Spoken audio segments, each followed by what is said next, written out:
तुम्ही काय वाटतं इथले आढावा घेतल्यावर कसं राजकारण दिसतंय? जिथं काना वेलांटी नसते तिथलं महत्त्व अधिक जास्त असतं.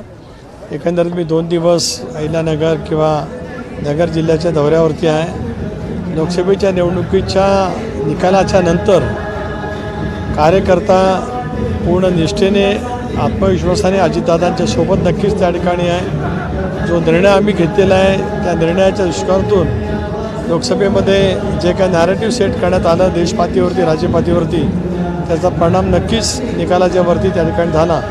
पण आगामी येणाऱ्या विधानसभेच्या निवडणुकीमध्ये महायुती म्हणून लढताना राष्ट्रवादी काँग्रेस पक्ष अधिक प्रभावीपणाने भूमिका बजवेल. त्यामध्ये नगर जिल्ह्याचा सिंहाचा वाटा असेल असं मला विश्वास आहे. एकूणच पाहिलं तर उत्तर आणि दक्षिण असे 2 या ठिकाणी विभाग आहेत. दोन्हीकडे तुम्ही जाऊन आलाय. कोणत्या भागात तुम्हाला संघटना जास्त मजबूत वाटली? नाही, शेवटी याही परिसरामध्ये आमचे 2 विधानसभा सदस्य आहेत. त्याही परिसरामध्ये आज संग्राम शहराचं नेतृत्व उत्तम पद्धतीने करत आहेत. आता काही जण आमच्यातून सोडून गेले, तिकडे त्यांना त्या ठिकाणी यश मिळालं, तरी जनता मात्र विधानसभेला आमच्यासोबत राहील. संघटना मजबूत करण्याच्या प्रक्रियेला आम्हाला वेग द्यावा लागेल. कारण आम्ही निर्णय घेतला, वर्षभर कोर्ट कचेरी न्यायालय याच्यामध्ये खूप वेळ त्या ठिकाणी गेला, तरीसुद्धा आम्ही वेगवेगळ्या पैसे मेळावे संबंध राज्यभरामध्ये आयोजित केले. पण मग निवडणुकीची आचारसंहिता लागली.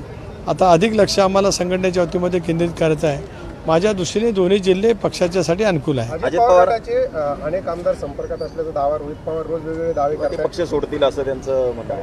आता त्यांच्या घराला लागलेली आग त्यांनी पहिल्यांदा बघावं काय ते.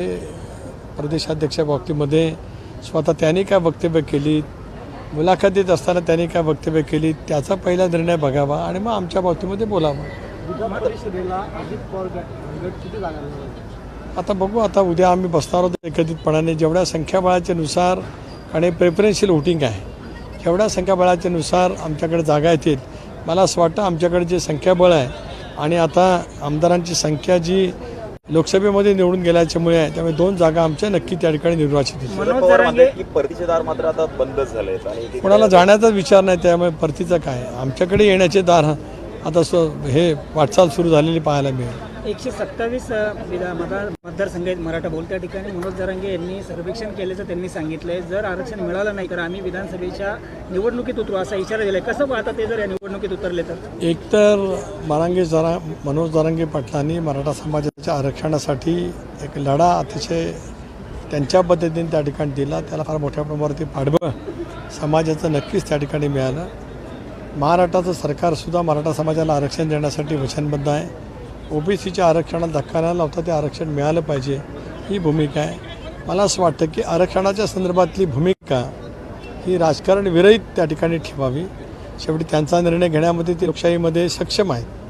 परंतु आम्हाला विश्वास आहे की शेवटी एक प्रश्न सुटल्याच्या नंतर मग त्या संदर्भातले वेगवेगळी भूमिका काय असेल ते आपल्याला पाहायला मिळेल. नाशिक मतदारसंघाचा जर प्रश्न जर पाहिला तर आमदार नरवारी झिरवळ यांनी नाशिक मतदारसंघातून उद्धव ठाकरेच्या गटाला पाठिंबा दिला. याकडे कशा पद्धतीने पाहत असाल? कशासाठी पाठिंबा? नाशिक शिक्षक मतदारसंघात जाहीर पाठिंबा दिला. मी पाहीन, मी झिरवळशी नक्की त्या ठिकाणी बोलेन. स्थानिक पातळीवरती त्यांनी काय निर्णय घेतला असेल तर त्याची माहिती मी जरूर त्या ठिकाणी घेईन. महायुतीच्या माध्यमातून लढणार का स्वबळावर जाणार? 100% विधानसभेच्या निवडणुका महायुती म्हणून आम्ही लढणार आहोत. अकोले विधानसभा मतदारसंघाचा विचार केला तर आजी आणि माजी दोन्ही आमदार हे महायुतीत असतानाही मोठी ताकद असतानाही कुठेतरी महायुतीला पिछेहाट करावी लागली. काय असं आहे की राज्यातल्या वेगवेगळ्या विधानसभा मतदारसंघामध्ये सुद्धा अकोला विधानसभा मतदारसंघासारखी स्थिती असल्याचं चित्र पाहायला मिळतं आहे. आणि जे अपप्रचार केला गेला तो दूर करण्यामध्ये आम्हाला सर्वांनाच देशपातळीवर